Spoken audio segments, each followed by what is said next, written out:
चलो हम pure rolling किए थे ना लास्ट टाइम। प्योर रोलिंग में क्या हुआ था, कितने क्वेश्चन हुए थे प्योर रोलिंग में? एक स्ट्रेट लाइन वाला भी करवाया था, लीनियर वेलोसिटी, और एक रोटेशनल दोनों किया था ना। मतलब प्योर रोलिंग का जो कॉन्सेप्ट था उसमें क्या होता है कि जो कांटेक्ट पॉइंट होता है, किसी भी दो सरफेस का कांटेक्ट पॉइंट, उनकी रिलेटिव वेलोसिटी ज़ीरो होनी चाहिए, यही पढ़ा था। या रिलेटिव एक्सेलरेशन कैसा होना चाहिए? ज़ीरो होना चाहिए। अब इस पे सवाल कैसे आते हैं समझो।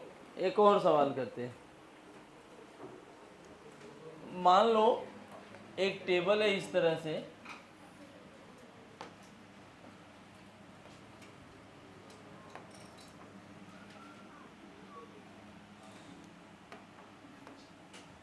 इस टेबल पर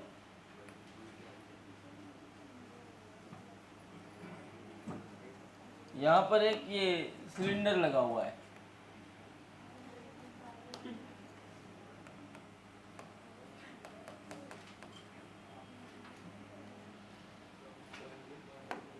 और यहाँ ना इसके ऊपर ऐसे रस्सी जो है इस तरह से बांध दी गई है।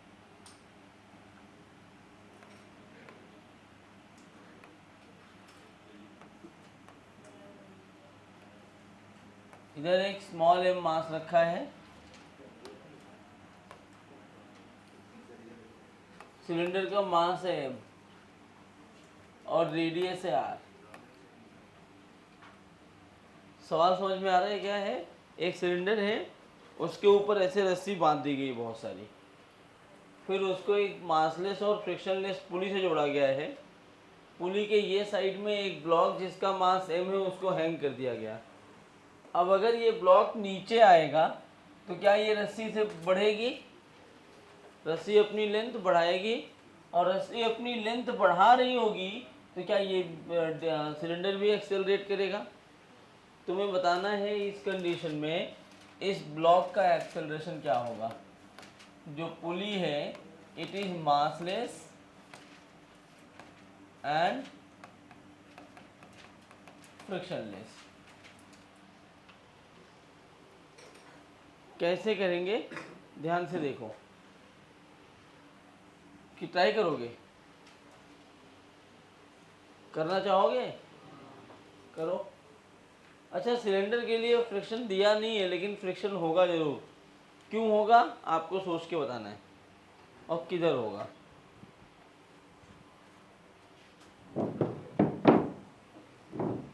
जल्दी ट्राई करो।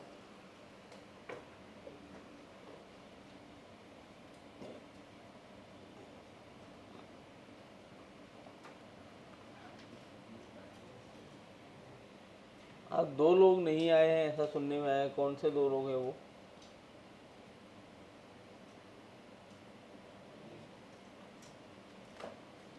अपने आजू बाजू वालों को देख लो, जो तुम्हारे साथ तुम्हारी मस्ती का हिस्सा होते हैं वो आए हैं कि नहीं आए हैं? चिन्मय, तुम आए हो ना? लास्ट लेक्चर कहाँ थे? क्या कर रहे थे? Very good.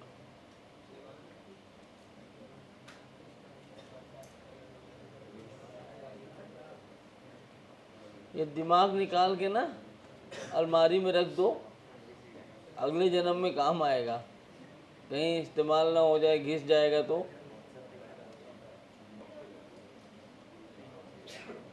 कुछ समझ आ रहा है कि मैं कराऊं? मैं कराऊं ना? Very good. जरा भी टाइम वेस्ट मत किया करो सॉल्व करने में, क्या मतलब है? करवा दो चुपचाप, हम लोग क्यों टाइम वेस्ट करें। मान लो ये A1 से नीचे गया तो ये A2 से इधर आएगा। दोनों का एक्सेलरेशन सेम क्यों नहीं हुआ? क्योंकि रस्सी भी, मास से फर्क नहीं पड़ता, पुली में तो सेम होना चाहिए एक्सेलरेशन, क्योंकि रस्सी भी बढ़ेगी।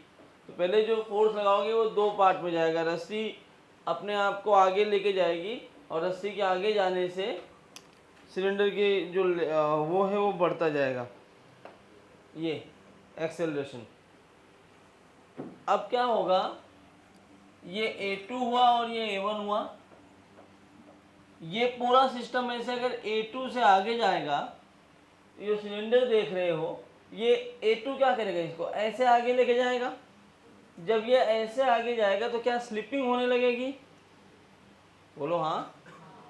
अगर इसमें स्लिपिंग होने लगी तो इस स्लिपिंग को रोकने के लिए क्या आना चाहिए, क्या आना चाहिए, फ्रिक्शन। किस डायरेक्शन में आएगा फ्रिक्शन, अगर ये इधर जा रहा है तो फ्रिक्शन आना चाहिए जो इसको ऐसे घुमा पाए ताकि दोनों साइड में ये बैलेंस्ड हो जाए। तो घुमाने के लिए फ्रिक्शन कैसे घूमना है, ऐसे, मतलब अल्फा किधर आना चाहिए, अंदर की तरफ। फ्रिक्शन ऐसे लगाओ कि अंदर की तरफ फोर्स आए। अगर मैंने फ्रिक्शन इधर लगा दिया तो ऐसे बाहर आएगा, और इधर लगाया फ्रिक्शन लेफ्ट में तो ये अंदर आएगा। तो फ्रिक्शन किधर लग गया, पीछे। तुम्हारी मर्जी, तुम पीछे न लगा के आगे भी लगा सकते थे, कोई फर्क नहीं पड़ता।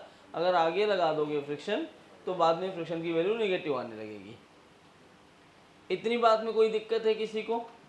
ये प्योर एनएलएम का केस अभी तक किया, कुछ लिखा नहीं है, खाली एनएलएम जैसा कि A1 A2 और फ्रिक्शन पीछे लग गया।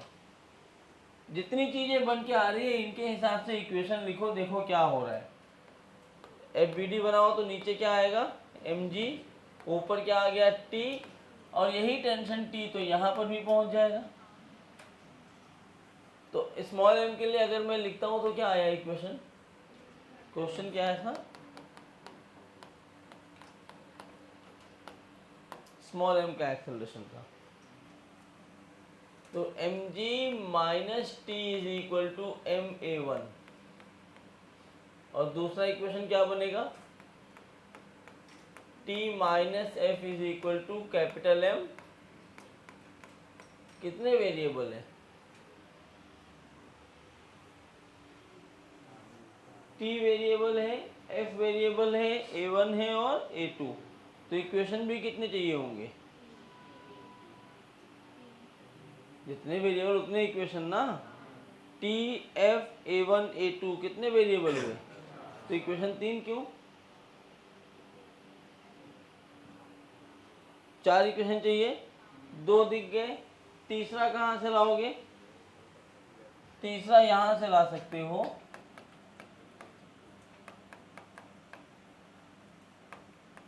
सिलेंडर के लिए मैं torque is equal to I alpha लगा दूं, तो टॉर्क किसका किसका आएगा, जरा देखो इसका टॉर्क किधर आ रहा होगा, अंदर की तरफ, और इसका टॉर्क किधर आ रहा है, अंदर की तरफ। क्या दोनों का टॉर्क अंदर आया है, दोनों जुड़ जाएंगे। तो T times of R plus F times of R, I की value capital MR square by 2 into alpha. अब कितने वेरिएबल हो गए, आर आर कैंसिल हो गया, T plus F is equal to, अब 5 वेरिएबल हो गए। मतलब इक्वेशन में लिख रहा था वेरिएबल को सॉल्व करने के लिए, लेकिन एक नया वेरिएबल ऐड हो गया इक्वेशन लिखते ही। ये तो गलत बात हो गई। अब इसको कैसे दूर करूं, तो भाई 5 वेरिएबल मतलब 5 इक्वेशन। अब एक इक्वेशन यहां से लिख सकता हूं मैं कि फॉर प्योर रोलिंग, अच्छा प्योर रोलिंग हो रहा होगा तो ये वाला पॉइंट ही कांटेक्ट में है, इसके ऊपर इधर कितना आ रहा होगा फोर्स। यहाँ क्वेश्चन में ऐसा था, if cylinder rolls without sleeping then find acceleration. तो ये वाला पॉइंट था, इस पॉइंट पे इधर कितना एक्सेलरेशन आया, A2। अब ये ऐसे घूमेगा ना अल्फा से, T और F तो यही करवा रहे, घूमेगा तो क्या पीछे की तरफ इसी पॉइंट पे आएगा R अल्फा। तो क्या प्योर रोलिंग कहता है कि इस पॉइंट का एक्सेलरेशन 0 होना चाहिए, इस पॉइंट का एक्सेलरेशन जीरो करने के लिए क्या a2 की वैल्यू r अल्फा लिखनी पड़ेगी? कोई दिक्कत किसी को? तो अल्फा की वैल्यू a2/r तुम लिख सकते थे, लेकिन हमें कितने वेरिएबल दिखे थे? 5। इक्वेशन भी कितने चाहिए होंगे? कितने बन गए? 5वां कहाँ से लाएं? तो 5वां, यही मेरा काम इक्वेशन बना के देना है, बाकी कैलकुलेशन आपका काम है। अगर मैं यहाँ पर एक कंस्ट्रेंट अप्लाई कर दूँ, यही 3 टाइप के सवाल आते हैं इसमें। कंस्ट्रेंट क्या होता है? स्ट्रिंग कंस्ट्रेंट मतलब स्ट्रिंग के हर एक पॉइंट पर वेलोसिटी या एक्सेलरेशन या डिस्प्लेसमेंट एक जैसा होना चाहिए। तो अगर ये ब्लॉक A1 से गया तो क्या ये वाला पॉइंट भी नीचे जाएगा A1 से? क्या इस पॉइंट को भी A1 से नीचे जाना पड़ेगा? क्या ये सारे पॉइंट A1 से नीचे जा रहे होंगे? अगर ये सारे पॉइंट A1 से नीचे गए तो इधर के सारे पॉइंट A2 से इधर जाने चाहिए। सही बोल रहा हूँ क्या मैं? ये सारे पॉइंट A2 से आगे जा रहे होंगे। अच्छा, इस वाले पॉइंट का भी एक्सेलरेशन होना कितना चाहिए? A2, लेकिन इस पॉइंट का एक्चुअल एक्सेलरेशन है कितना? सॉरी, A1 ना। ये सब A1 से नीचे आ रहे, सब A1 से आने चाहिए ना ऐसे। तो ये वाले पॉइंट का एक्सेलरेशन भी कितना होना चाहिए? A1। लेकिन इस पॉइंट का एक्चुअल एक्सेलरेशन कितना है? उसके लिए सिलेंडर में हमने पढ़ा था कि ये अल्फा से घूमे और A2 से आगे चले। तो इस वाले पॉइंट को अगर ध्यान से देखो तो एक तो A2 वाला एक्सेलरेशन आ ही जाएगा, दूसरा कौन सा एक्सेलरेशन आएगा? अल्फा की वजह से इधर एक एक्सेलरेशन आएगा r अल्फा, आएगा ना। तो इस पॉइंट का जो एक्सेलरेशन है वो कितना है? A2 plus r alpha. और इस पॉइंट का एक्चुअल एक्सेलरेशन है कितना? A2 plus r alpha. और होना कितना चाहिए था? तो क्या A1 जो प्रोवाइड हो रहा होगा, A1 जो वैल्यू होगी वो A2 plus half r alpha के बराबर होनी चाहिए। तो कंस्टेंट यही बोल दिया आपको, 5वां equation, A1 is equal to A2 plus r alpha. ये 5 इक्वेशन बन गई, 5 वेरिएबल थे, इनको सॉल्व कर लो। ये टफे सवालों में इनको काउंट किया जाता है।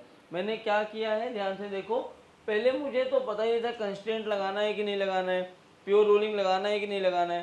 पहले मैं सिंपल एनएलएम में गया, A1 A2 मान करके एनएलएम की इक्वेशन लिख दिए। फिर मैंने देखा यार वेरिएबल तो बढ़ रहे हैं, फिर मैंने torque is equal to I alpha लिखा। तो जब ये 3 इक्वेशन लिखोगे तुम्हें समझ में आ जाएगा कि कितने वेरिएबल्स हो गए। क्या समझ में आ जाएगा?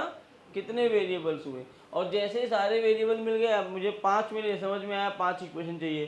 तो 5 कहाँ से लाऊं? तो मैंने देखा ये लिखा है सिलेंडर रोल्स विदाउट स्लिपिंग, इसका मतलब है प्योर रोल कर रहा है। तो मैंने प्योर रोलिंग का एक इक्वेशन लिख दिया, फिर भी एक कम पड़ गया। तो लास्ट एक ही ऑप्शन बचा है कि आप क्या लगाइए? कंस्ट्रेंट। और कंस्ट्रेंट क्या कहता है?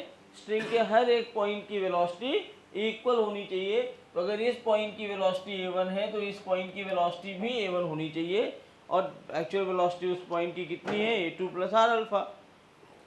दोनों को इक्वेट कर दिया, अब खत्म हो गया सवाल। अब इनको सॉल्व करो। मुझे निकालना क्या है? स्मॉल m का एक्सेलरेशन कितना है? वो एक्सेलरेशन A1 माना है हमने, A1 कैलकुलेट करना है। मैं क्या करूं कि मुझे A1 मिल जाए? जरा 2 और 3 एक्सेलरेशन को देखो।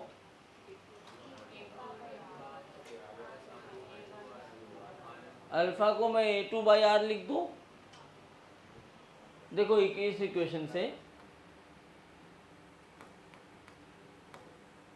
फ्रॉम इक्वेशन 4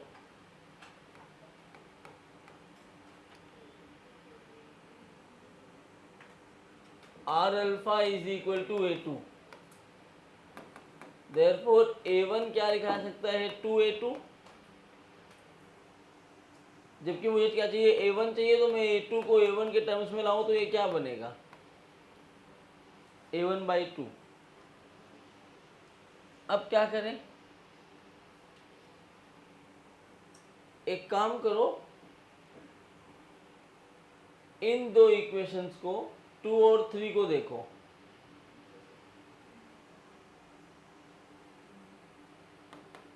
इक्वेशन नंबर 2 में 3 को ऐड करो तो f कैंसिल हो गया, t माइनस एफ क्या बनेगा, m, a2 की वैल्यू कितनी है, a1/2, और थर्ड इक्वेशन है t प्लस एफ m/2, यहां से अल्फा को क्या लिख सकते हो, a2/r, m/2 a2/r, या a2 को मैं यहाँ पर a1/2 भी लिख सकता हूँ, अभी लिखता हूँ बाद में लिख दूंगा, कोई दिक्कत नहीं है।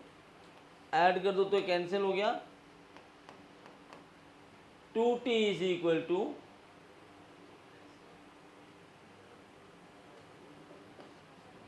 m a1/2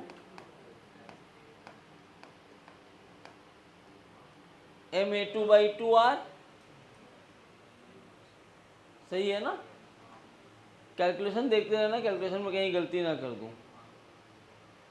ये r का टर्म्स अगर मैं हटा दूं तो मेरा काम थोड़ा और आसान हो जाएगा।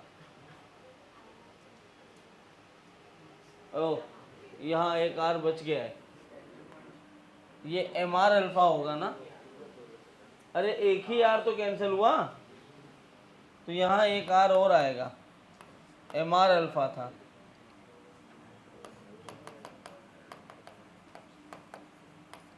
तो ये जैसे ही r हटा ये आया जैसा।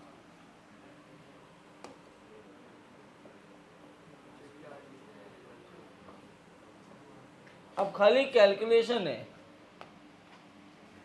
But a2 is equal to a1/2, therefore 2t is equal to m a1/2 plus m a1/2 और 2 4, 2 और 4 का एलसीएम क्या होता है 4, 2 + 1, t आ जाएगा 3m a1/8।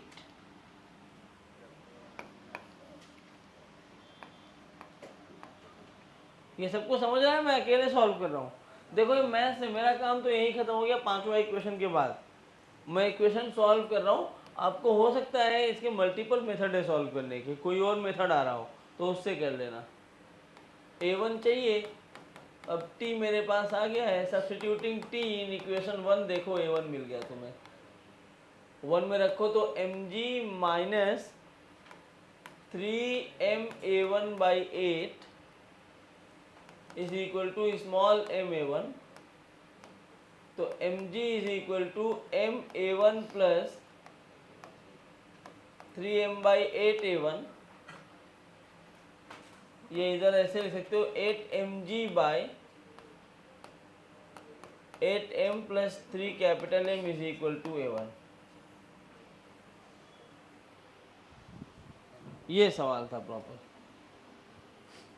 लेंदी है, टफ नहीं है, नोट करो। तो प्योर रोलिंग में 3 वैरायटी बनती है, एक फोर्स वाला और एक जिसमें V दे के प्योर रोलिंग पूछे, जिसमें ओमेगा दे के प्योर रोलिंग पूछ ले।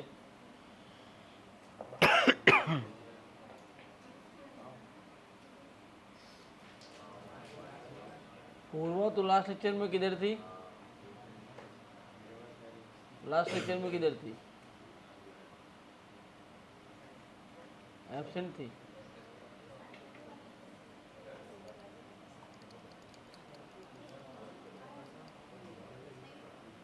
हाँ वही तो नहीं थी, क्यों बाहर गई थी, कहाँ, क्यों, फंक्शन था, शादी थी, तुम्हारे बिना कर नहीं रहे थे वो, तू नहीं आएगी, तुम जमाना नहीं पहनाएंगे, ऐसे खड़े रहेंगे, बता, तब लेक्चर छोड़ के नहीं जाना चाहिए, नहीं तो फिर शादियों का ठेका लो, बहुतों की हो रही होगी, हर जगह पहुंचो।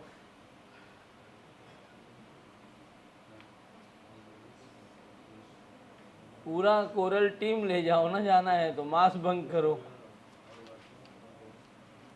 सब खा लेंगे शादी में, सब भला हम तुम्हें आशीर्वाद देंगे सब। क्या हो गया जैन, क्या हुआ, क्या हुआ, क्या बात कर रहे थे, शादी कर रहे थे क्या? तुम कर भी सकते हो, कोई बड़ी बात नहीं है, कोई नहीं आएगा अंडर एज के लिए बोलने, तुम लगते हो 20 साल हो गए तो स्वयं तो कर चुका है ना। अपने बच्चों के बदले पढ़ने आ रहा है, देख नहीं रहे हो कितना आलसी हो गया है। बेटा सो रहा होता तो चला आता है खुद, चलो मैं पढ़ के आता हूँ, फिर मैं भी भूल जाऊंगा क्या पढ़े थे, तुम्हें क्या ही पढ़ाऊंगा।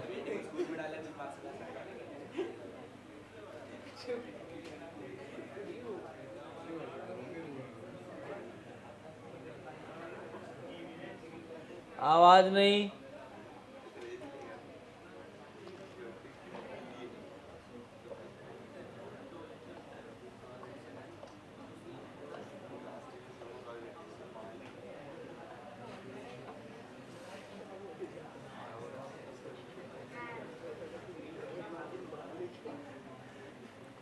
वैट मैट एफएलटी का पेपर दिया था, सॉल्व कर रहे हो? हाँ ना, कल डाउट पूछना है। कल छुट्टी है क्या तुम लोगों की? तो कल छुट्टी है? अरे यार, कल मेरा लेक्चर कहाँ है, तो कल मेरी छुट्टी हो जाएगी।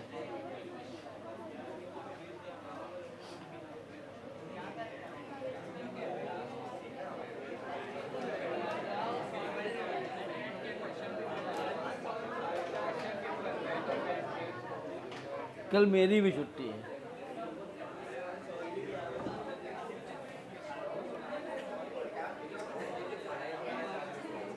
अरे चुप हो जाओ,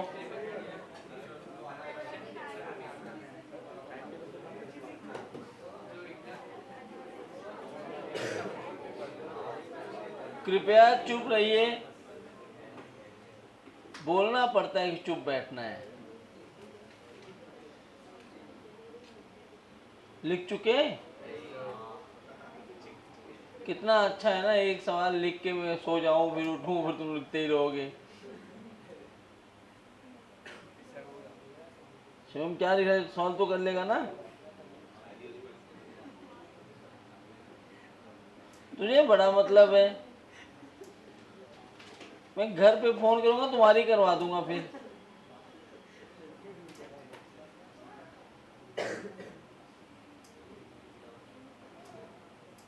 चले आगे। ये माइनस साइन कहाँ से लगा दिए बीच में तुम? हेलो, ये माइनस कहाँ से आ गया है?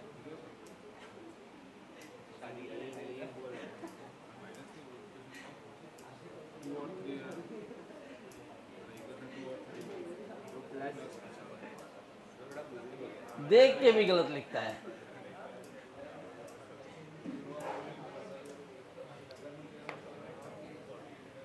चलो, तो एक ये टॉपिक था प्योर रोलिंग में। प्योर रोलिंग में दूसरा टॉपिक आता है pure rolling on incline plane.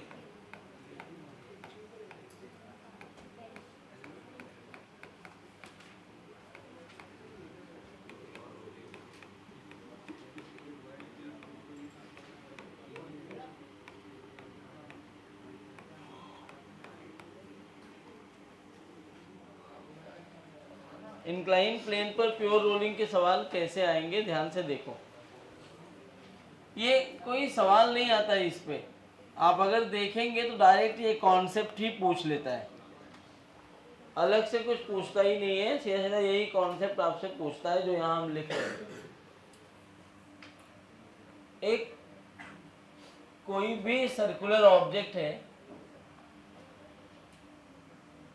इस सर्कुलर ऑब्जेक्ट का जो मोमेंट ऑफ इनर्शिया दिया है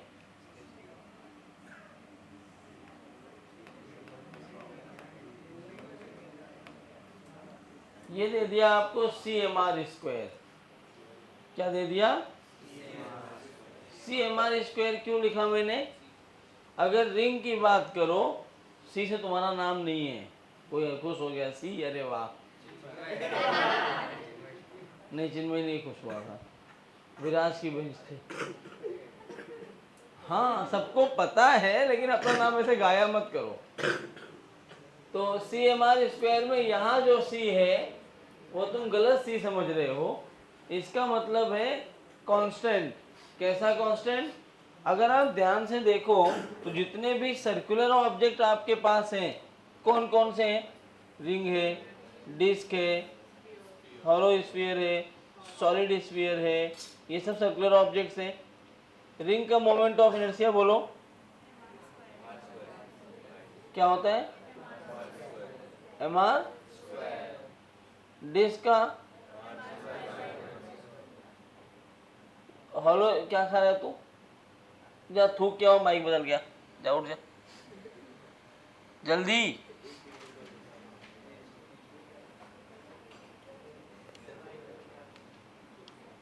ये चार्ज नहीं है।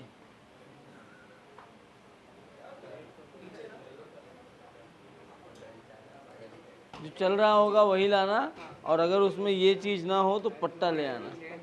जल्दी आना, दौड़ के जाओ, भाग के आओ।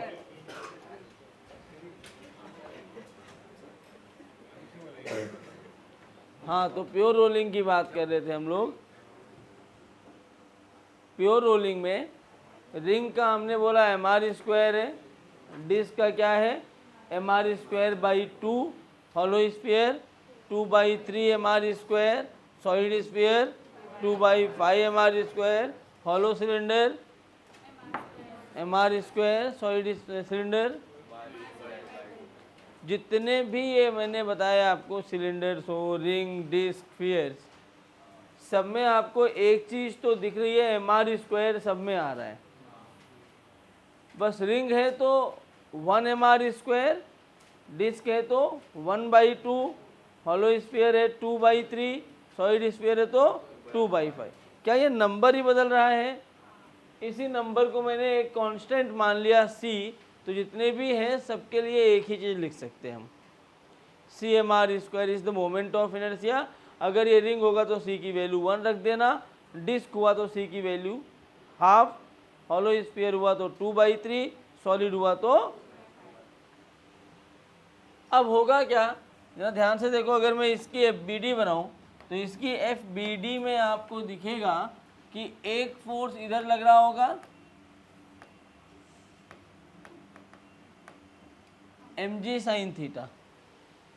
ये एम जी साइन थीटा क्या कर रहा होगा? क्या इसको ऐसे नीचे लाने की कोशिश कर रहा होगा? और अगर ये M G sine theta accelerate होके नीचे आना चाह रहा है तो यहाँ पर क्या होगी?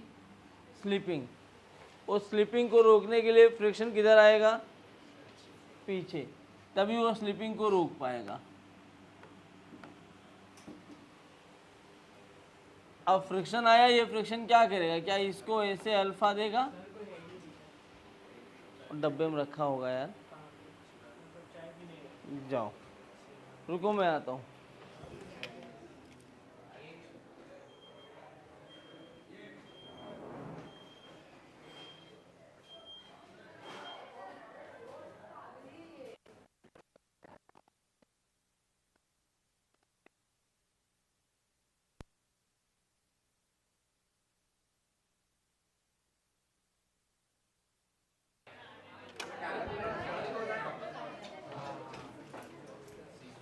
हाँ, तो इसमें फ्रिक्शन पीछे लग गया,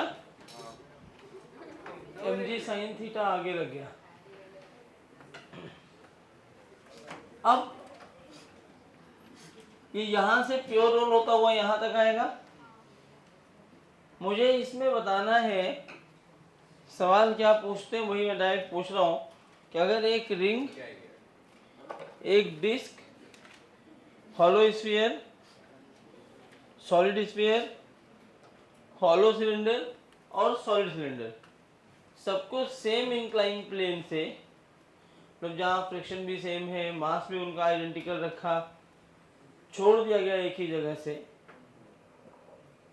तो किसका एक्सेलरेशन ज़्यादा होगा, या किसकी वेलोसिटी ज़्यादा होगी जब वो बॉटम पर पहुंचेंगे, या टाइम किसको कितना लगेगा, या काइनेटिक एनर्जी किसकी ज़्यादा होगी। इतनी सारी चीज़ें एक साथ पूछते हैं। कैसे निकाला जाएगा उनको ध्यान से देखो, कुछ फर्क नहीं पड़ता, हम एक्सेलरेशन निकाल लेंगे तो सब आ जाएगा। एक्सेलरेशन कैसे निकालें, क्या एक इक्वेशन बनेगी अपने पास, mg sin theta minus F is equal to ma। कोई दिक्कत? अच्छा, ये स्मॉल m लिया है तो ये भी स्मॉल m है। दूसरा equation tau is equal to I alpha बन जाएगा। अगर मैं सेंटर के अबाउट ही निकाल रहा हूं तो mg sin थीटा का टॉर्क कितना होगा, torque about centre of mass is equal to I alpha में अगर मैं सेंटर ऑफ मास के अबाउट टॉर्क निकाल रहा हूं तो what is the torque of mg sin theta, अरे बोलो, 0। F का टॉर्क क्या आएगा, F इंटू आर। आई की वैल्यू कितनी दी है, और प्योर रोलिंग के केस में इधर एक्सेलरेशन है तो इधर क्या डेवलप हुआ होगा, आर अल्फा। तो क्या अल्फा की जगह a बाई आर, एक आर ने आर को मार दिया, ये आर इस आर को मार दिया, आ गया। देखो अगर आप तो ये सेकेंड इक्वेशन है, f की वैल्यू CMA, सही है क्या। मुझे क्या निकालना, सबसे पहले क्या कैलकुलेट करना है, ए मिल गया आपको। कैसे, एक और दो को एक काम करो, ऐड कर दो, 1 + 2, तो 1 क्या है, mg sin theta minus F is equal to ma, और दूसरा f is equal to CMA। f ने f को मार दिया, mg sin theta is equal to ma common हो गया तो c + 1 या 1 + c, ये कैंसिल हो गया, g sin theta by c + 1 is equal to a। अब आप ये जानते हैं जिसकी वेलोसिटी कम, जिसका एक्सेलरेशन कम होगा वो देर में पहुंचेगा नीचे, जिसका एक्सेलरेशन ज़्यादा होगा वो जल्दी पहुंच जाएगा नीचे, ये तो पता है आपको। जिसकी वेलोसिटी कम वो लेट पहुंचेगा, जिसकी ज़्यादा वो पहले पहुंच जाएगा, जल्दी पहुंच जाएगा। तो अब ज़रा मुझे बताओ, ये लिखना नहीं है, यही इतना पार्ट है। अब यहाँ पे ज़रा देखो, अगर मैं रिंग लेता हूँ तो C की वैल्यू कितनी, 1। क्या यही हो जाएगा हॉलो सिलेंडर्स के लिए भी। अगर इस मामले में C को 1 रखा गया तो ये क्या बनेगा, g sin थीटा बाई 2, मतलब क्या ये आ गया 0.5 g sin थीटा। और अगर डिस्क ले लिया गया तो C की वैल्यू 1/2, या फिर ये सॉलिड सिलेंडर के लिए भी यही होगा। अब A लिखो तो g sin थीटा 1 + 1/2, तो क्या ये 2/3 बन जाएगा। कैलकुलेशन आपको आनी चाहिए, तो यह है 0.67 g sin थीटा। ये रिंग के लिए है, ये डिस्क के लिए है, कौन ज़्यादा है दोनों में, डिस्क ज़्यादा है ना। इसका मतलब एक्सेलरेशन ज़्यादा किसका हो जाएगा, डिस्क का एज कंपेयर टू रिंग। अच्छा, अगर मैंने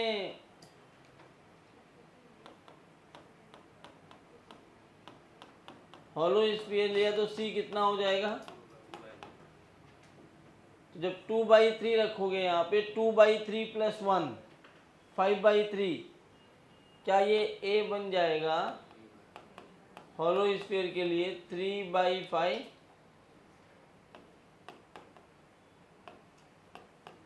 मतलब 0.6 sin थीटा। और अगर मैंने सॉलिड स्फीयर लिया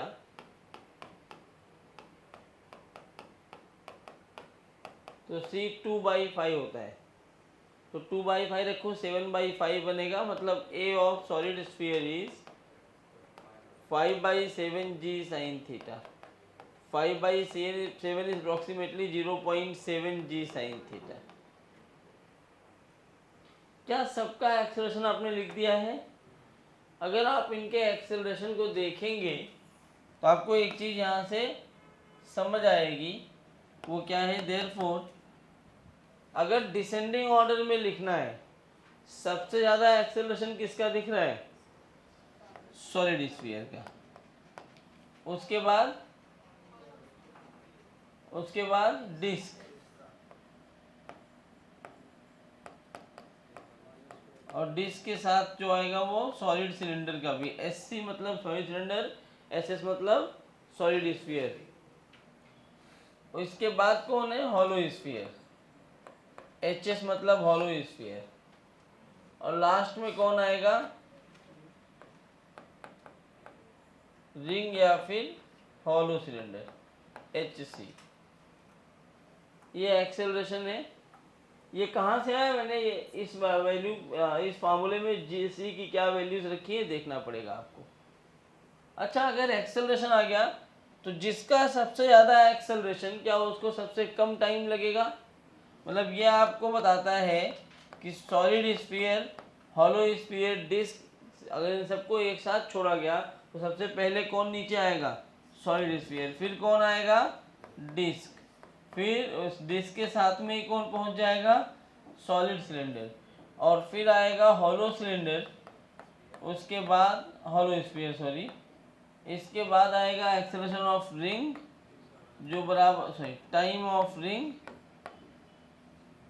और यही बराबर हो जाएगा टाइम ऑफ हॉलो सिलेंडर। अब जो कम टाइम में नीचे आया है, A ज़्यादा है, क्या उसकी वेलोसिटी भी ज़्यादा होगी?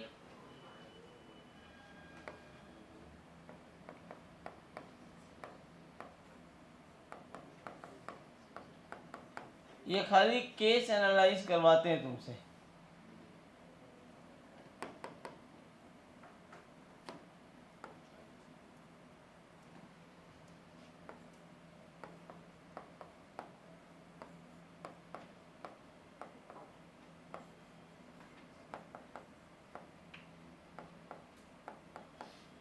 जी, और जिसका V ज़्यादा हुआ उसकी काइनेटिक एनर्जी भी ज़्यादा होगी। तो ये पूरा प्रोसेस है टू अंडरस्टैंड कि प्योर रोलिंग होता क्या है। क्या आपको समझ में आया है? Note it down.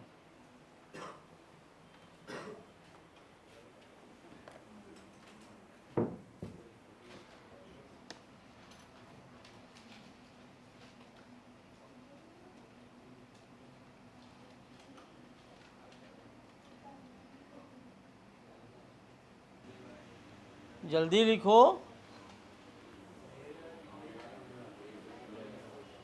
ये दोनों आगे बैठ के साले सो रहे हैं, उठ जा।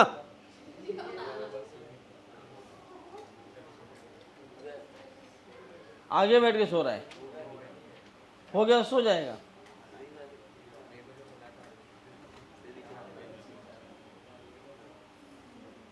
मुझे दिख रहा है, एकदम सामने बैठे हो।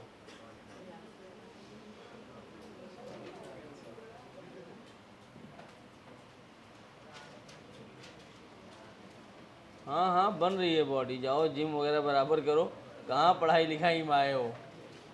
BSc MSc कर लो, पुलिस वाली भर्ती आएगी, भर देना। डंडा पटकना है ऐसे रोड पे खड़े होके, फिर बॉडी बनाएंगे।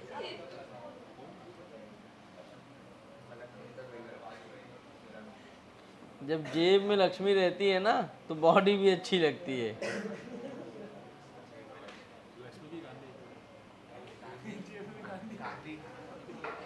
तुम्हें नहीं रखना है जेब में। चलो, प्योर रोलिंग हो गया इंक्लाइन प्लेन पे। तो ऐसे सवाल आते हैं फिर सीधा बस इसमें सवाल आएंगे यही, इसमें से कोई भी दो केस देके आपसे पूछ सकते हैं। वेलोसिटी, एक्सेलरेशन और टाइम के बारे में। तो आप एक्सेलरेशन में जानते रहे कि जी साइन थीटा अपॉन 1+c होता है। अगर जी साइन थीटा अपॉन 1+c आपने सही से लिख दिया तो क्या होगा, आप डायरेक्टली निकाल पाएंगे ना c की वैल्यू से कि किसका a ज़्यादा है किसका a कम है। और a मिल गया तो क्या टाइम, वेलोसिटी, काइनेटिक एनर्जी सब कुछ मिल जाएगा आपको। कर लोगे ऐसे सवाल, डायरेक्ट ही आते हैं सवाल। अब दो हेडिंग इसकी बची हुई है, एक है टॉपलिंग, बहुत छोटी सी हेडिंग है, और एक हेडिंग मिलेगी आपको IAOR जो थ्योरेटिकल हेडिंग है। उस पर एक दो क्वेश्चन मैं करवा दूंगा मन करेगा तो। बस आज ख़त्म हो जाएगा रोटेशनल तुम्हारा। तो हेडिंग बनाइए टॉपलिंग।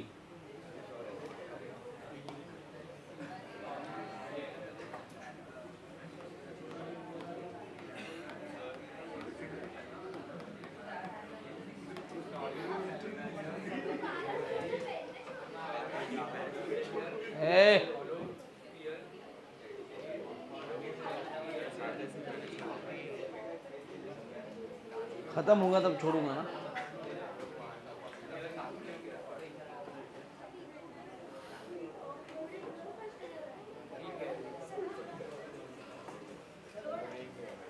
पीछे रेडियो, रेडियो वहाँ है।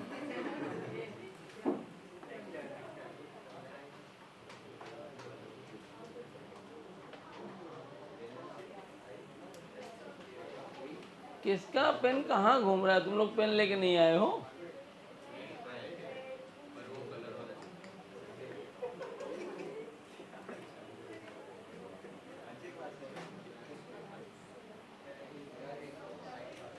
टॉपलिंग, देखो टॉपलिंग का मतलब टॉपल करना होता है।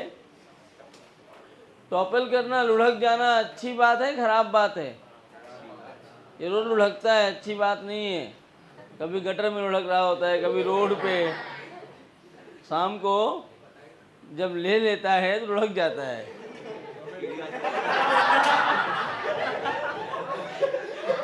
सही है ना। तभी तो पूछता है कि कहाँ से, कहाँ था मैं रात भर।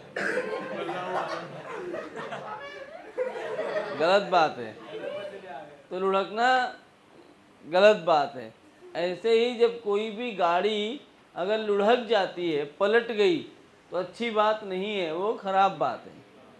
तो टॉपलिंग एक ऐसा प्रोसेस है जो गाड़ी पलटती है, बताता है कि गाड़ी कब पलटेगी, क्या स्पीड होनी चाहिए। देखो हर गाड़ी की स्पीड लिमिट, वो स्पीडोमीटर बना होता है। हर गाड़ी में 500 क्यों नहीं बना देते। अब मैं आपको 2-3 ऐसे केस बताऊंगा, कभी देखा होगा तो। तुम लोग कुछ देखते ही नहीं, वो अलग बात है। अगर वैगनार में बैठते हो, उसका 160 शायद उसका स्पीडोमीटर का मैक्सिमम स्पीड है।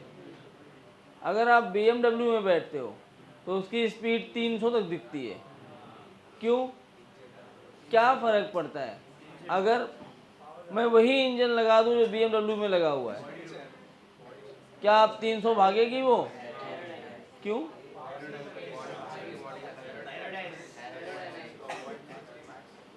हाँ नहीं, 160 मैक्स तो हमने किया है। वो कोई बोला कि इंजन की वजह से, मैं BMW का इंजन लगा दे रहा हूँ, तो अब तो पावर मिल गई। एरोडायनेमिक्स में क्या होगा उससे।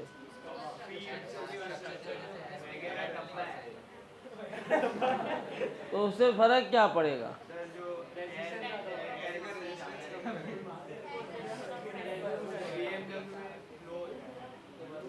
एयर का रेजिस्टेंस आएगा तो उससे क्या होगा। अब मैं बोल लेता हूँ, तुम लोग अलग जगह पहुँच गए हो। अगर एक ट्रक में BMW का इंजन लगा दिया जाए तो भी 300 की स्पीड नहीं कर सकते, ड्यू टू इट्स हाइट। जितनी हाइट आप ज़्यादा रखोगे उतना ज़्यादा एयर ऊपर से आएगा, एयर रेजिस्टेंस, और वो एयर रेजिस्टेंस टॉर्क प्रोड्यूस करेगा। क्या प्रोड्यूस करेगा, टॉर्क। और टॉर्क प्रोड्यूस करने से क्या होता है, जब टॉर्क आएगा तो गाड़ी रोटेशनल इफेक्ट लेने लगेगी, और जब रोटेशनल इफेक्ट लगेगी, हम तो स्पीड दे रहे हैं ऐसे चलने के लिए, लेकिन जो एयर रेजिस्टेंस आया है वो गाड़ी को ऐसे और ऐसे टॉर्क दे रहा होगा, इस तरह से, या इधर टॉर्क दे रहा होगा या फिर इधर। तो अगर इधर टॉर्क दे रहा होगा इधर लुढ़क जाएगी, इधर टॉर्क दिया तो इधर लुढ़क जाएगी। जो टॉपल करना होता है वही बताता है कि टॉर्क जनरेट हो रहा है, और वो टॉर्क क्या करता है, गाड़ी को लुढ़का देता है, टॉपल करा देता है वो टॉर्क। अब इसीलिए जितनी रेसिंग कार्स होती हैं F1 रेस में, जितनी भी गाड़ियां आप देखोगे, उनकी हाइट ना बिल्कुल नॉमिनल रखी जाती है, बहुत कम कर देते हैं, जबकि उनका जो बेस होता है वो बहुत बढ़ा देते हैं। अगर आपने बेस बहुत बड़ा कर दिया, हाइट एकदम नॉमिनल कर दिया, तो एयर रेजिस्टेंस का चांस कम हो जाता है, टॉपल करने का चांस कम हो जाता है। फिर भी due to its high speed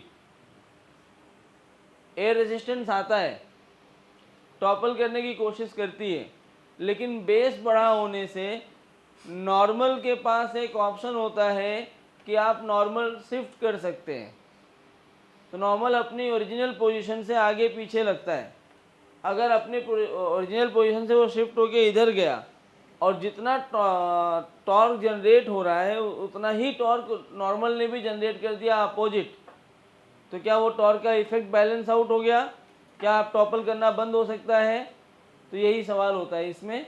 क्या पूछते हैं कि तुमसे ये नहीं बोलते बताओ ये टॉपल करवा दो इसको, क्योंकि किसी को लुढ़काने में आपका कोई रोल नहीं होना चाहिए। कोई लुढ़क रहा है तो उसको बचा लिया करो, समझ रहे हो?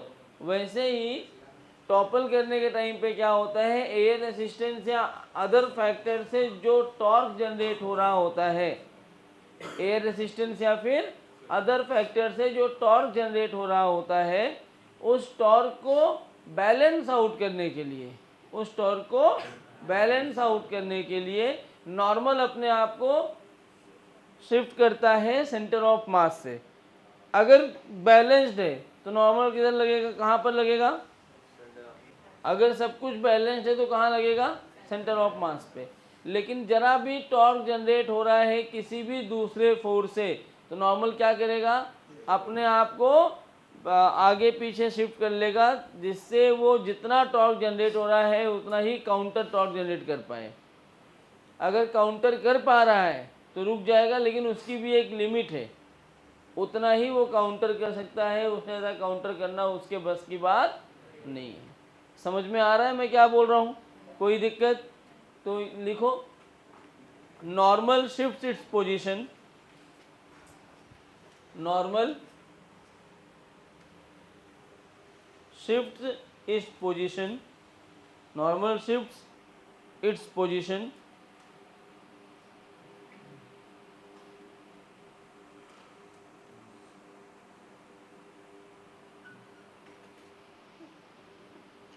to develop a counter torque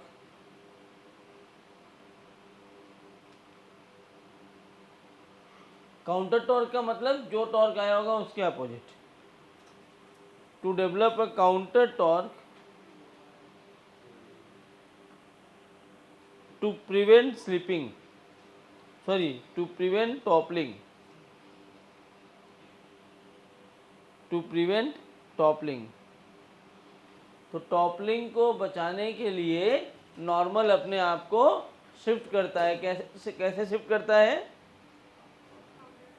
आगे या पीछे कहीं भी जा सकता है नॉर्मल, ऊपर नीचे आगे पीछे, बस वो अपने आप को ऐसा शिफ्ट करेगा कि टॉपल ना हो, बॉडी टॉपल होने से रुक जाए। समझ में आ रहा है मैं क्या बोल रहा हूँ? कोई दिक्कत किसी को? चलो आओ देखते हैं आगे। अगर मान लो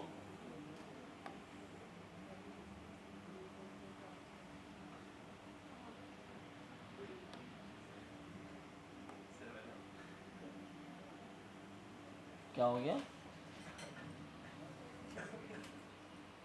मार खा जाएगा तू।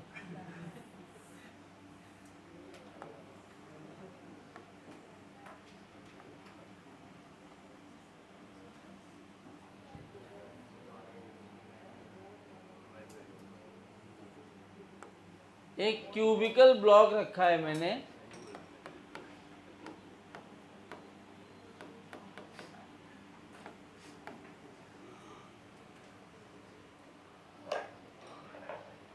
अभी ये रुका हुआ है, तो इसके ऊपर mg ऐसे नीचे लग रहा होगा, नॉर्मल ऊपर। क्यों ऐसा फोर्स लगा? क्योंकि mg का टॉर्क 0 था, तो नॉर्मल का टॉर्क हैज टू बी 0। ये तभी होगा, ये अपना सेंटर ऑफ मास वाला पॉइंट है, जब mg torque about centre of mass ही लिखना होता है, बॉडी फ्री है, तो सेंटर ऑफ मास के अबाउट टॉर्क अगर लिख रहा हूँ तो mg का टॉर्क आ रहा है 0। तो नॉर्मल अपने आप को क्यों शिफ्ट करता है? क्योंकि काउंटर क्लॉक जनरेट कर पाए। तो अगर इसका टॉर्क 0 है mg का, तो नॉर्मल का टॉर्क हैज़ टू बी 0। तो नॉर्मल का टॉर्क 0 करने के लिए नॉर्मल कहाँ लगा हुआ है? सेंटर ऑफ मास पे। एक सिचुएशन में ये नॉर्मल की पोजीशन हो गई। सिचुएशन नंबर 2,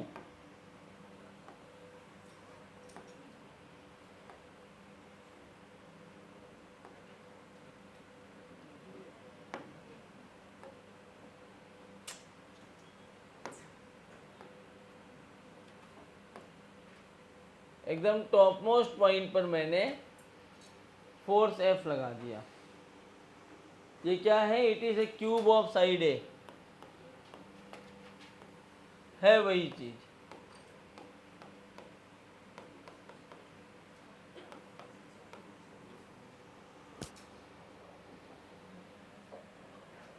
एक चीज समझो कि जो mg है वो तो सेंटर ऑफ मास पे ही लगेगा,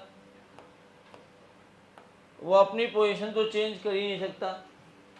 नॉर्मल पहले मत लगाया करो, ये लाइन नॉर्मल की हो सकती है। सबसे पहले देखो नेट टॉर्क कितना है। अगर नेट टॉर्क 0 आ रहा है तो नॉर्मल कहाँ लग जाएगा? सेंटर ऑफ मास पे। लेकिन अगर टाउ नेट 0 नहीं हुआ तो नॉर्मल सेंटर ऑफ मास पर नहीं लगेगा। इस पर्टिकुलर क्वेश्चन में अगर मैं इसका टॉर्क लिखता हूँ F का, तो इस पॉइंट पे सेंटर ऑफ मास के अबाउट टॉर्क लिखना है, तो इस पॉइंट पे जो टॉर्क लिखा जाएगा उसके लिए R वेक्टर ये होगा। तो देखो R क्रॉस F, किधर आया है टॉर्क? किधर आ रहा है टॉर्क? तो टॉर्क F का 0 नहीं है, तो इस पर्टिकुलर केस में torque about centre of mass of applied force F is not 0। इतना सही बोल दिया मैंने, इसका टॉर्क 0 नहीं है। उड़ जा, बाहर जा, बाहर जा, निकल।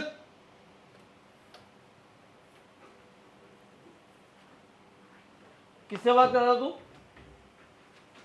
कौन था? चल तू भी जा बाहर। बदतमीजी पे उतर गए हो।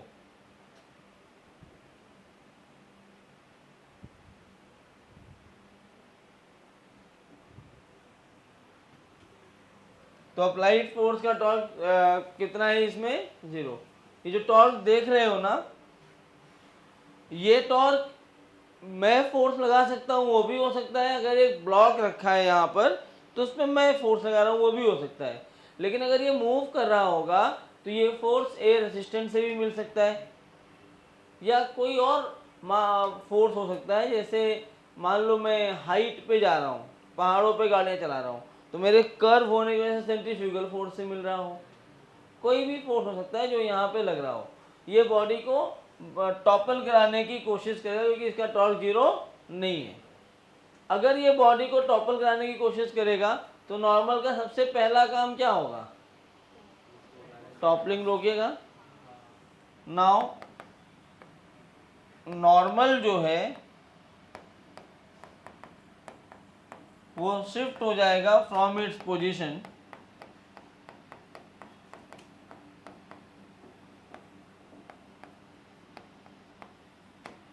To prevent toppling. तो नॉर्मल शिफ्ट होगा। नॉर्मल अब शिफ्ट कैसा होना चाहिए? किस डायरेक्शन में शिफ्ट होना चाहिए नॉर्मल? टॉर्क किधर जनरेट आना चाहिए? इसका टॉर्क आया किधर है? तो नॉर्मल का टॉर्क किधर आना चाहिए? अब अगर मैं नॉर्मल को इधर ले जाऊंगा तो R क्रॉस F, क्या नॉर्मल अंदर ही आएगा? तो नॉर्मल को शिफ्ट किधर होना पड़ेगा? राइट साइड में। तो नॉर्मल यहाँ ना लग के नॉर्मल यहाँ कहीं मान लो X पे जाके ये एक पॉइंट आया, नॉर्मल इस पॉइंट पे लग रहा है। सही बात है। यहाँ आगे हम ये भी बोल सकते हैं कि अगर मुझे प्रिवेंशन चाहिए, टू प्रिवेंट टॉपलिंग, क्या जो ये टॉर्क आया होगा तुम्हारे अप्लाइड फोर्स का, it has to be equal to torque of normal.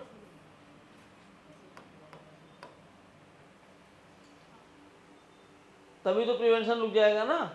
Applied force का टॉर्क है कितना, F into A by to. अरे इसके अबाउट निकाल रहे हो, यहां से परपेंडिकुलर डिस्टेंस यही रहा ना, कितना है ये, नॉर्मल का टॉर्क कितना आ जाएगा, n इंटू एक्स, क्योंकि नॉर्मल का लाइन ऑफ फोर्स ये है, यहां से ये परपेंडिकुलर डिस्टेंस है। समझा क्या? और इस नॉर्मल की वैल्यू मैग्नीट्यूड वाइज कितनी होगी, ये mg रहेगा। तो F A by two is equal to M G X. Normal x की वैल्यू कितनी आई है, F A by two M G. तो नॉर्मल को कितना शिफ्ट होना पड़ेगा, F A by two M G. किन किन बातों पर डिपेंड करता है नॉर्मल की शिफ्टिंग, मास पर डिपेंड करता है, फोर्स कितना लगा रहे हो, और साइड कितना है, मतलब बेसिकली उसका बेस कितना है उसकी बात कर रहे हो। एक कंटेनर है तो उसका मास बहुत ज़्यादा होता है, हाँ या ना, तो वहाँ पर तुम्हें x की वैल्यू कम मिलेगी, मतलब कम शिफ्ट करना होगा। अब देयरफॉर टू प्रिवेंट टॉपलिंग, अभी जो लिखा है इसी में बार बार एक ही बात यूज कर रहा हूँ, एक ही वर्ड में, to prevent toppling, to prevent toppling, कि यहाँ भी आपने बोला नॉर्मल शिफ्ट होगा टॉपलिंग को रोकने के लिए, फिर आपने वही चीज़ लिखा। तो भाई नॉर्मल शिफ्ट कितना होना चाहिए, एक्स इतना होना चाहिए, और यहाँ एक्स का शिफ्ट होने का स्कोप कितना है। भाई नॉर्मल ऐसे बॉडी के बाहर तो लगेगा नहीं, बॉडी पर ही होना चाहिए।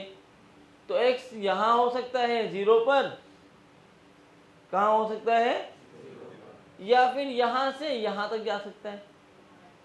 फाइनली तो यही लग पाएगा ना a बाई टू पर। तो x की जो लिमिट है, क्या x की वैल्यू लेस देन और equal to a by two होना चाहिए।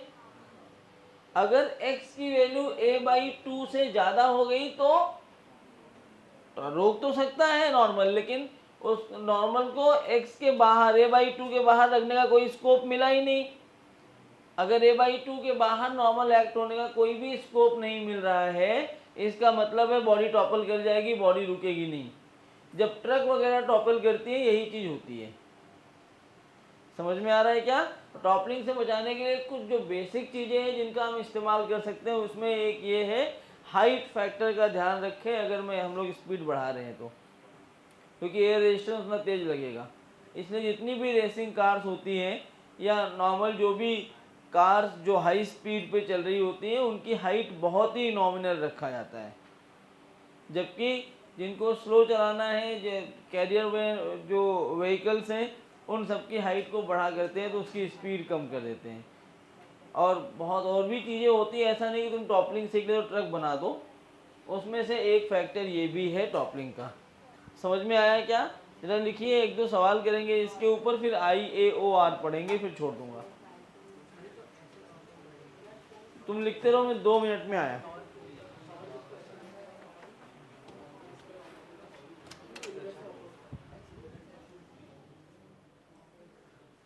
क्यों मस्ती कर रहा है?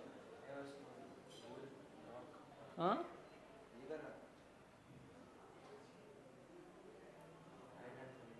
जा बैठ, मस्ती मत करना। आप गुस्सा लगा जाता है यार तू।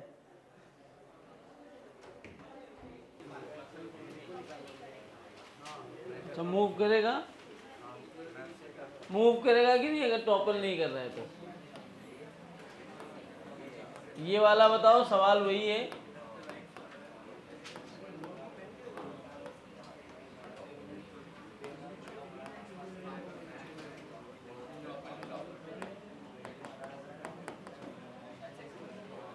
ये सवाल देखो, इसमें क्या होगा, सबसे पहले यहां लग रहा होगा इसका mg ऐसे नीचे की तरफ 40, फ्रिक्शन लगेगा पीछे की तरफ, मैक्सिमम फ्रिक्शन कितना है, एफएस मैक्सिमम है 20। अगर 20 एफएस मैक्सिमम है तो भाई 20 का अप्लाइड फोर्स है, 20 लग जाएगा फ्रिक्शन पीछे की तरफ। दोनों का टॉर्क लिखोगे अगर, तो इसका टॉर्क किधर आएगा, अंदर की तरफ आएगा 20, और इसका टॉर्क किधर आएगा, इसका वाला टॉर्क। दोनों का अंदर ही आ रहा है क्या, देखो देखो देखो, दोनों का टॉर्क किधर आ रहा है, ओके अंदर आ रहा है, तो फिर टॉर्क लगेगा। दोनों का टॉर्क अगर एक ही डायरेक्शन में आ गया तो नेट टॉर्क तो आया ना, तो लगना चाहिए। ट्राई करो।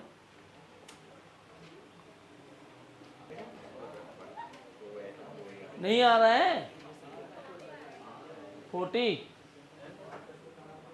कैसे। अच्छा एक बात बताओ, इस क्वेश्चन में क्या हुआ, एफ नेट 0 हो गया, इसका मतलब है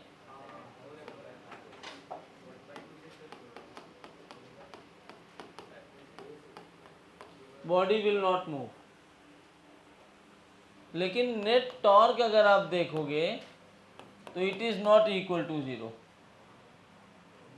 अब इसको therefore it tries to topple, ये टॉपल करने को ट्राई करेगा, सही बात है। अगर ये ट्राई कर रहा है टॉपल करने को,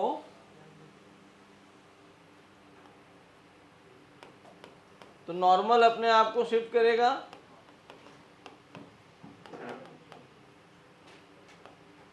itself to prevent it।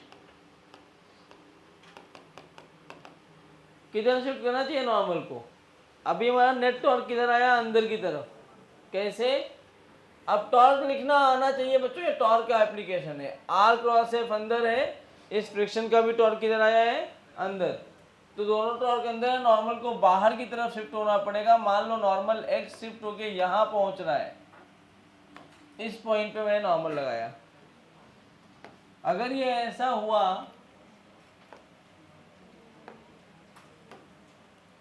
अगर ये ऐसा हुआ है तो आप ऐसे लिखोगे 20 इंटू 1 प्लस 20 इंटू 1। ये क्या लिखा मैंने, अप्लाइड फोर्स का टॉर्क और फ्रिक्शन का टॉर्क, ये दोनों टॉर्क बैलेंस होने चाहिए n इंटू एक्स से। यहाँ पे n की वैल्यू कितनी है, 40, 20 प्लस 20 कितना हुआ, 40 is equal to 40x। x की वैल्यू कितनी आई, 1 मीटर। नॉर्मल शिफ्ट होके कहाँ पहुंचना चाहिए, 1 मीटर। 1 मीटर का मतलब क्या, ये विच इज मतलब जो x आया वो a/2 के बराबर है ना, बराबर।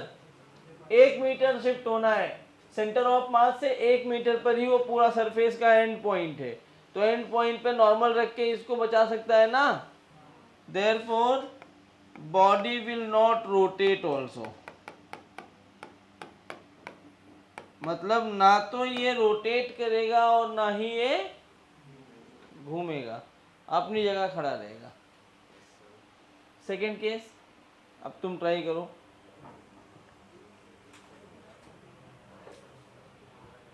मतलब मैं 2 ही सवाल कराऊंगा इसमें, क्योंकि ये कुछ है ही नहीं, तुम देख पा रहे हो, ये कंप्लीटली एप्लीकेशन है टॉर्क का। आपको खाली ये बताना कि नॉर्मल शिफ्ट होता है टॉर्क को रोकने के लिए, टॉर्क ना होने के लिए, मतलब टॉपलिंग रोकने के लिए।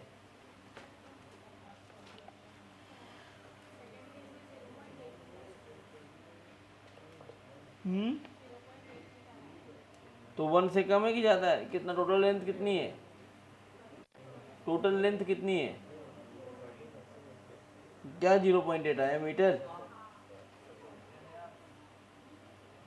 मूव करेगा कि नहीं करेगा? टॉपल करेगा कि नहीं करेगा?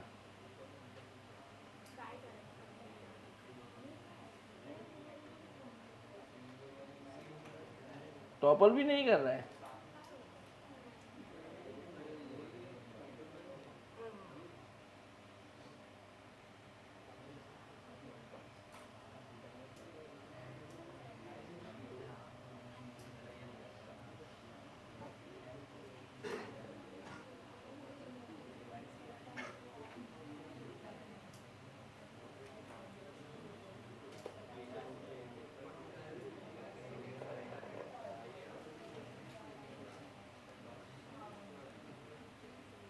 सेकेंड क्वेश्चन ट्राई करो भाई।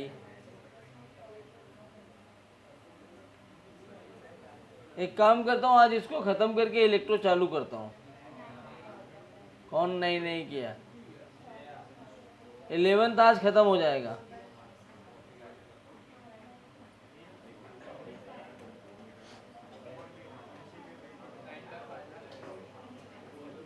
अरे आया भाई, टॉपल कर गया? नहीं किया? चलिए बताइए यहाँ पे मैक्सिमम फ्रिक्शन कितना है?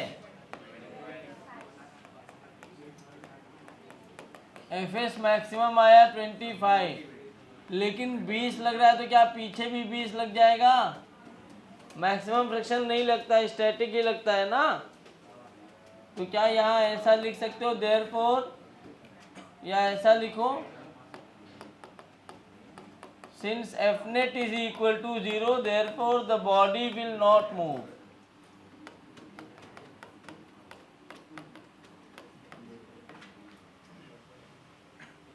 टाउ 0 है क्या?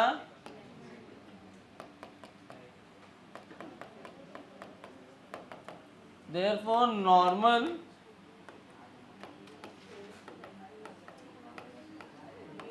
शिफ्ट करेगा सेंटर ऑफ मास से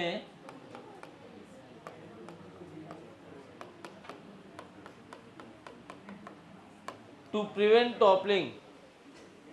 तो नॉर्मल को कहा, इधर से इधर मान लो ऐसे शिफ्ट हो गया होगा x, और ये नॉर्मल की वैल्यू 50 है। आवाज मत करो बच्चों। तो ये आएगा 20 इंटू 2 प्लस 20 इंटू 2, ये अप्लाइड फोर्स और फ्रिक्शन दोनों का torque is equal to nx। तो 80 इज इक्वल टू n की वैल्यू है 50x, x की वैल्यू 1.6 मीटर, जबकि a/2 की वैल्यू 2 मीटर है। Therefore it prevents toppling. अच्छा, मेरे पास कोई, मुझे ऐसा दिमाग में आ नहीं रहा है कोई सवाल अगर ऐसा होता जिसमें x की वैल्यू 2.8 आ जाए, तब टॉपलिंग। समझ गए ना? यही कॉन्सेप्ट है इसका। उसको लाने का एक तरीका वैसे मुझे दिख रहा है कि मैं अप्लाइड फोर्स को बढ़ा दूं, फोर्स को 70 न्यूटन कर दो, 80 न्यूटन कर दो फोर्स को। फोर्स अगर 80 कर दोगे तो 160 और 40 200, तब बॉडी मूव भी करेगा और टॉपल भी करेगा। 20 फ्रिक्शन चैप्टर आता है तुम्हें, स्टैटिक फ्रिक्शन लगेगा ना अप्लाइड फोर्स के बराबर, तो वही लिखूंगा ना। वही तो मैं तुमसे पूछ रहा हूँ, कह रहा हूँ हाँ आता है, फिर कह रहा 25 होना चाहिए। 25 कैसे होगा? 25 मैक्सिमम फ्रिक्शन है ना, तो मैक्सिमम क्यों लगेगा हर केस में? मैक्सिमम तब लगता है जब बॉडी का फोर्स बहुत ज़्यादा हो। अगर बॉडी का applied force less than maximum friction हो तो स्टैटिक लगता है, अप्लाइड फोर्स के बराबर। फ्रिक्शन को एक बार रिवाइज करो। हेडिंग बनाओ इंस्टेंटेनियस एक्सिस ऑफ रोटेशन। अच्छा, सब लोगों ने 25 लगा दिया क्या पीछे? वेरी गुड भाई साहब। अप्लाइड फोर्स जब कम रहता है मैक्सिमम फ्रिक्शन से, तो फ्रिक्शन अप्लाइड फोर्स के बराबर ही लगता है।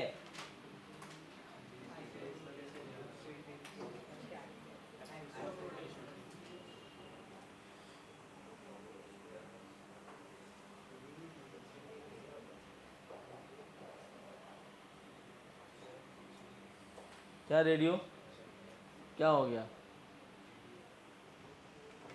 चलो, next and last topic of this chapter, IAOR, instantaneous axis of rotation.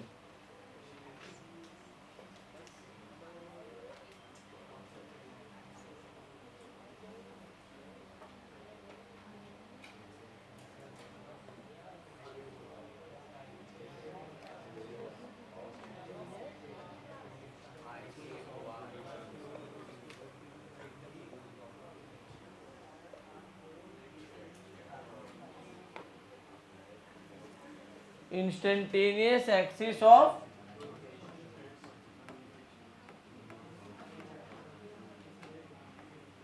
इसको हम बोलेंगे IAOR। कई जगह पे IC भी लिखा होता है, I सबस्क्रिप्ट में C, बात एक ही है, वो इंस्टेंटेनियस एक्सिस ऑफ रोटेशन की बात कर रही है। इंस्टेंटेनियस एक्सिस ऑफ रोटेशन की जरूरत कहाँ पड़ती है? अभी जो हम CTRM पढ़ रहे थे, कंबाइंड ट्रांसलेशनल और रोटेशनल मोशन, उसमें जो हम काइनेटिक एनर्जी लिख रहे हैं तो क्या लिखना पड़ रहा है सेंटर ऑफ मास के about? Half mv² plus half I omega square. जब मैं एंगुलर मोमेंटम लिख रहा हूं तो मुझे लिखना पड़ रहा है I into omega plus m R cross V, जिस पॉइंट के अबाउट लिख रहे हो। मतलब मुझे लीनियर वाले फंक्शंस भी चाहिए और रोटेशनल वाले फंक्शंस भी चाहिए। लेकिन सोचो, अगर मैंने एक ऐसा पॉइंट ढूंढ लिया जिसकी रिलेटिव वेलोसिटी 0 हो, तो क्या उस पॉइंट के अबाउट बॉडी केवल ऐसे गोल गोल घूम रही होगी? और अगर बॉडी रोटेट ही कर रही है अकेले तो mv² हट गया, उस पॉइंट के अबाउट काइनेटिक एनर्जी क्या बन जाएगी? Half I omega square. उस पॉइंट के अबाउट एंगुलर मोमेंटम क्या हो जाएगा? I omega. समझ पा रहे हो मैं क्या बोल रहा हूँ? मतलब एक जो mv² ट्रांसलेशनल और रोटेशनल दोनों को लिख रहे हो सेंटर ऑफ मास के अबाउट, अगर आप दोनों को नहीं लिखना चाहते, किसी एक को ही लिखना चाहते हो, वो एक भी कौन? रोटेशनल वाला, तो आपको एक ऐसा पॉइंट ढूंढना पड़ेगा जिस पॉइंट की वेलोसिटी 0 हो। उस पॉइंट के अबाउट बॉडी केवल क्या करने वाला है? रोटेट करने वाला है। तो एक पॉइंट ढूंढो जिसके अबाउट रोटेशन ओनली हो रहा हो बॉडी का, और वो पॉइंट कौन सा होगा? जिसकी वेलोसिटी 0 होगी। उसी पॉइंट को हम क्या बोल देते हैं? Instantaneous axis of rotation. Why it is instantaneous? क्योंकि कोई भी पॉइंट प्रैक्टिकली परमानेंटली रेस्ट में तो होता नहीं है, किसी एक पर्टिकुलर इंस्टेंट के लिए ही होगा, इसीलिए इसको नाम दिया गया इंस्टेंटेनियस एक्सिस ऑफ रोटेशन। तो एक इंस्टेंट पे, एक जिस पर्टिकुलर इंस्टेंट पे मैं बात कर रहा हूँ, उस इंस्टेंट पर उस पॉइंट की वेलोसिटी कितनी होगी? 0। समझा क्या? पक्का?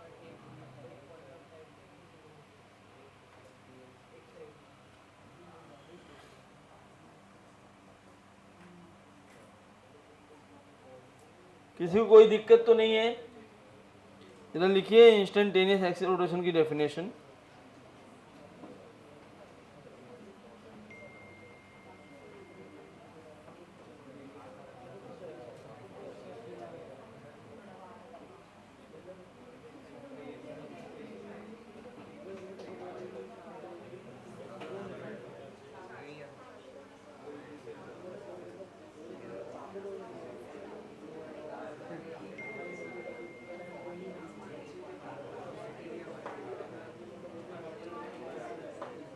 लिखो, The combined effect of translational motion of center of mass, the combined effect of translational motion of center of mass, defect नहीं है, the combined effect of translational motion of center of mass and rotational motion about an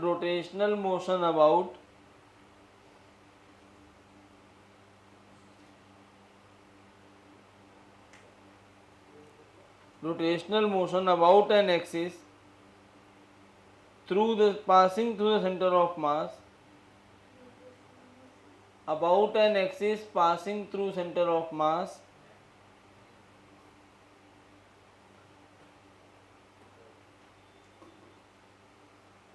are equivalent to a pure rotation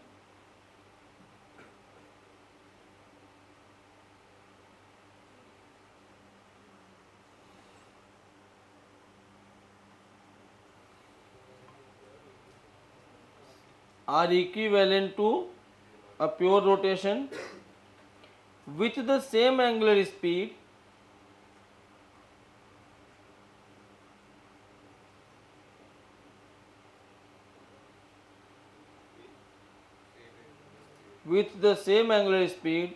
about an axis passing through a point of zero velocity.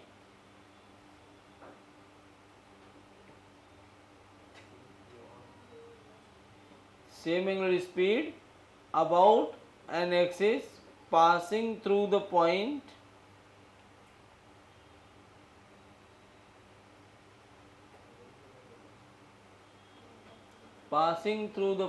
of zero velocity.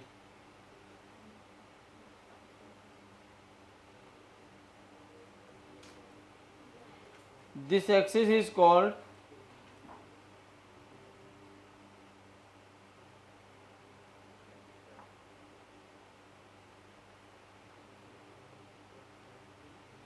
instantaneous axis of rotation. This axis is called instantaneous axis of rotation. समझा क्या? Theory part इतना ही है, मतलब वो कहना क्या चाह रहा है कि जो ट्रांसलेशनल और रोटेशनल दोनों मोशन है सेंटर ऑफ मास के अबाउट, वो प्योर रोटेशन बन सकता है एक ऐसे पॉइंट के अबाउट जिसकी वेलोसिटी कितनी हो, 0। कैसे आएगा, ध्यान से देखो।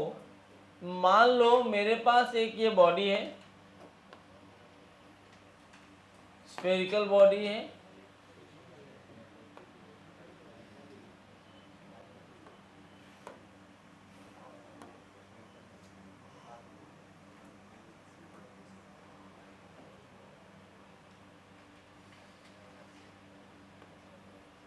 ऐसे। इसी बॉडी का केस ए लिया मैंने, इसी बॉडी पर केस बी लिया।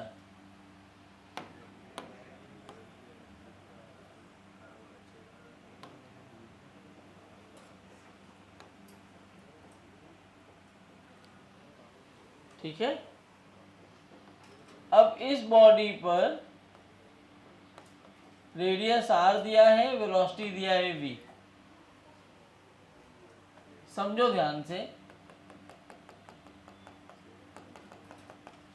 पहले केस में मैं कोई भी एक रैंडम पॉइंट लेके उसकी काइनेटिक एनर्जी लिखने की कोशिश करता हूं।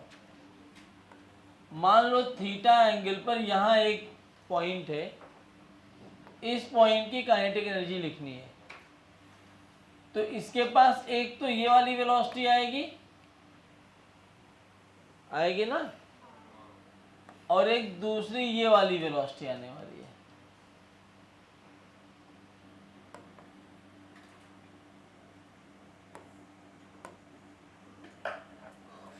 v से आगे जा रहा है, ओमेगा से घूम रहा है, तो ये आर ओमेगा। मुझसे कोई बोले कि पॉइंट P की नेट वेलोसिटी कितनी है, तो आप क्या लिखेंगे?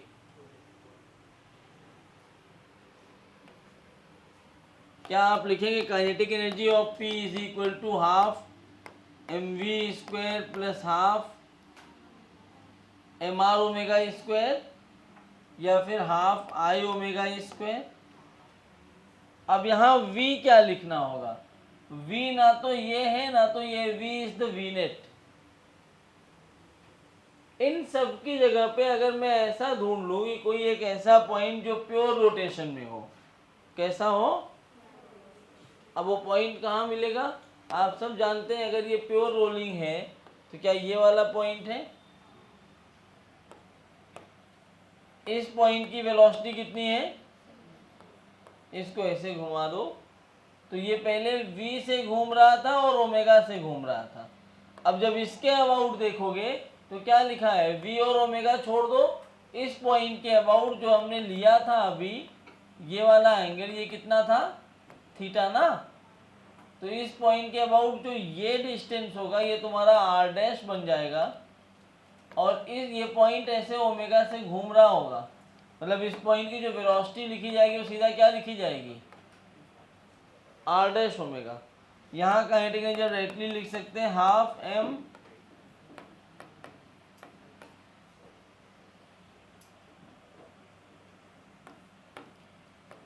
समझ में आया क्या मैंने क्या बोला है?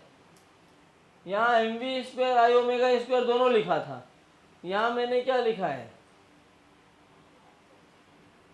r ओमेगा डैश ही लिखा ना। तो जो इतना मल्टीपल काम कर रहे थे उस मल्टीपल काम से बच जाते हो अगर आप IAOR प्रॉपर तरीके से ढूंढ पाओ। तो IAOR का बेसिक इस्तेमाल कहाँ होगा? CTRM में। ठीक है, छापिए। कोई बहुत खतरनाक पॉइंट नहीं है, तुम्हारे कैलकुलेशन को आसान करने के लिए एक पॉइंट बनाया गया IAOR। क्या करना होता है? जीरो वेलोसिटी वाला पॉइंट ढूंढ लो और जैसे ही जीरो वेलोसिटी वाला पॉइंट मिल गया आप क्या करोगे? उस पॉइंट के अबाउट खाली रोटेशनल लिखना होगा, लीनियर का कोई भी काम नहीं होता।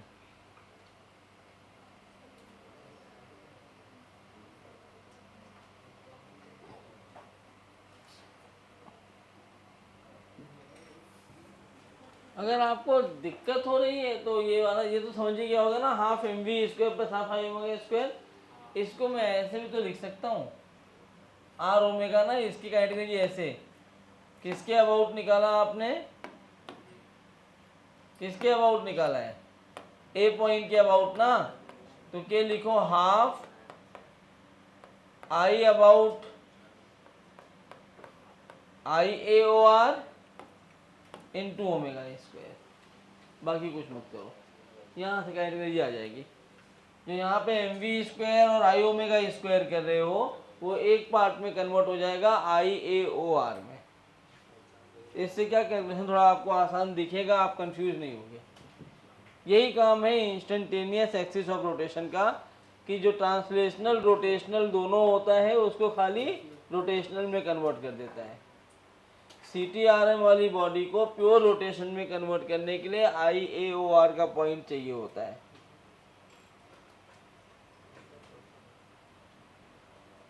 मैं नीचे लिखवा दे रहा हूँ ये लाइन।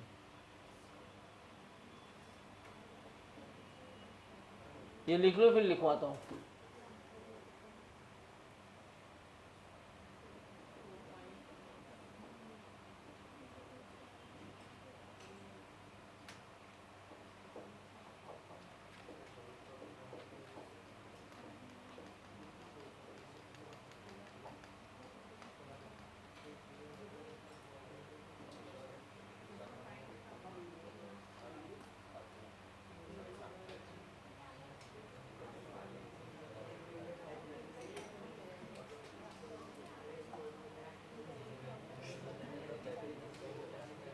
पूछ लो, बाद में क्या मुहूर्त आएगा?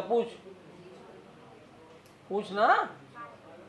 नहीं बताऊंगा ही नहीं मैं बाद में।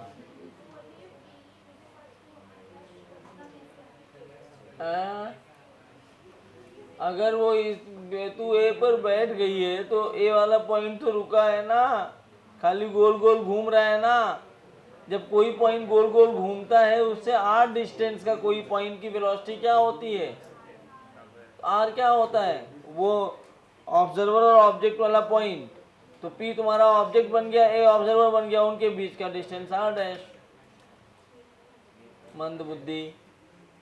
अच्छा ये आई ए ओ आर, इसमें अब हम निकाले, ये प्योर रोलिंग दिख रहा था, इसमें तुमने आई ए ओ आर लिख दिया।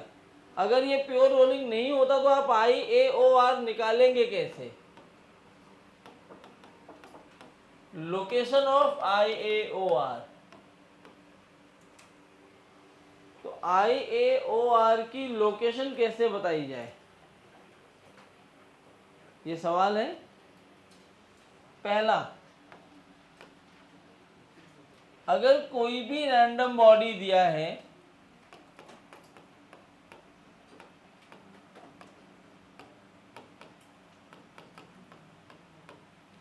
और उसका सेंटर ऑफ मास की वेलोसिटी दी है,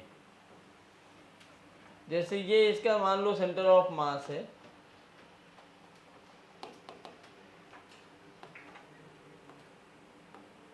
ये ऐसे जा रहा है वी सीएम से, आपको ढूंढना है इसका आई ए ओ आर कहाँ होगा, और ये ऐसे ओमेगा से घूम भी रहा है। तो आपको कुछ नहीं करना है, ये वेलोसिटी वाली लाइन है, जो ये वेलोसिटी वाली लाइन है, इस वेलोसिटी वाली लाइन पे एक परपेंडिकुलर ड्रॉप कर दो। क्या ड्रॉप कर दो? इसी परपेंडिकुलर लाइन पर कहीं ना कहीं पर आपको आई ए ओ आर मिल जाएगा। अब वो किस पॉइंट पे मिलेगा? मान लो यहां से x नीचे इस पॉइंट पर मिला है, x नीचे कहाँ मिला है? इस पॉइंट पर, ये x नीचे। बेटा अगर ये x नीचे देखोगे तो भी इस वाले पॉइंट के पास VCOM तो रहेगा ही रहेगा, और ये ऐसे घूम रहा है तो ये वाला पॉइंट इधर जा रहा होगा ओमेगा x से। तो ये पॉइंट अगर मेरा आई ए ओ आर है तो क्या मैं ऐसे लिखूंगा omega x is equal to, ये क्या x कहाँ दो बार लिख दिया क्या?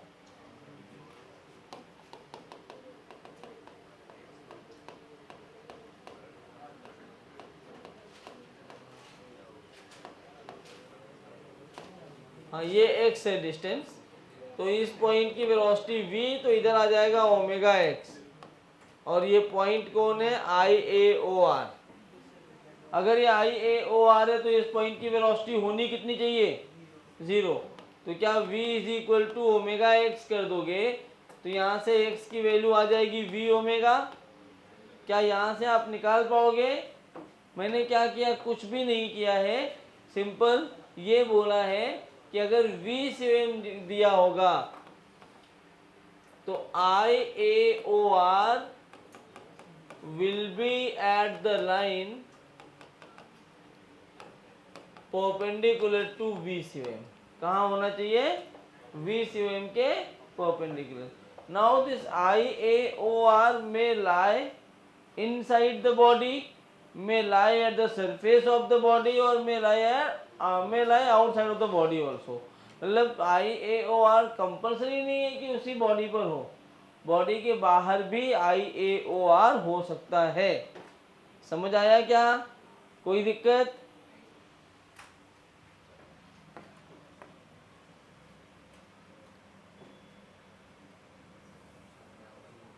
दूसरा पॉइंट है when velocities of 2 points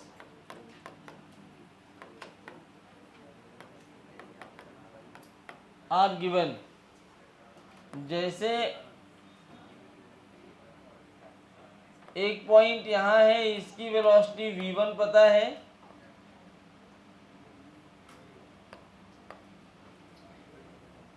एक पॉइंट यहाँ है जिसकी वेलोसिटी v2 पता है।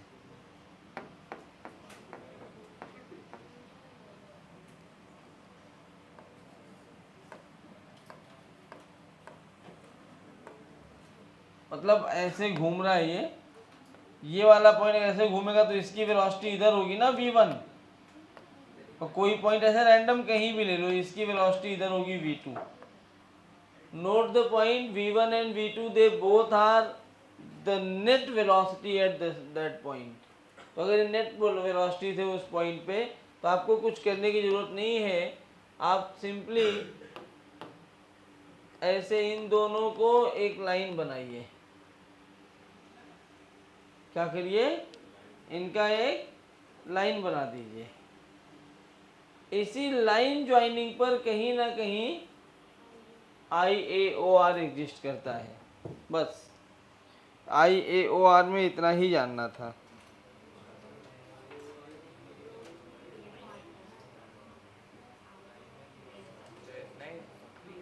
हाँ हाँ, अगर तुम्हें ये नहीं लिखने का मन करता है तो भी एक काम कर सकते हैं,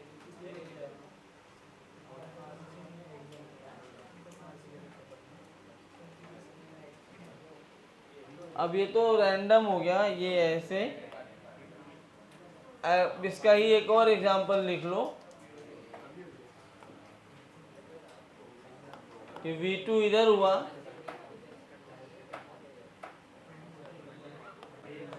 V1 ऐसे हुआ, इन दोनों का कहाँ पे होगा? तो आपको कुछ नहीं करना है, ये वाला ऐसे इसके परपेंडिकुलर बनाइए एक लाइन जो इस तरह से जा रही होगी। और भाई बातें मत करो, मेरा मूड मत खराब करो। V2 के परपेंडिकुलर एक लाइन बनाई जो ऐसे जा रही है, V1 के परपेंडिकुलर भी एक पॉइंट बनाओ।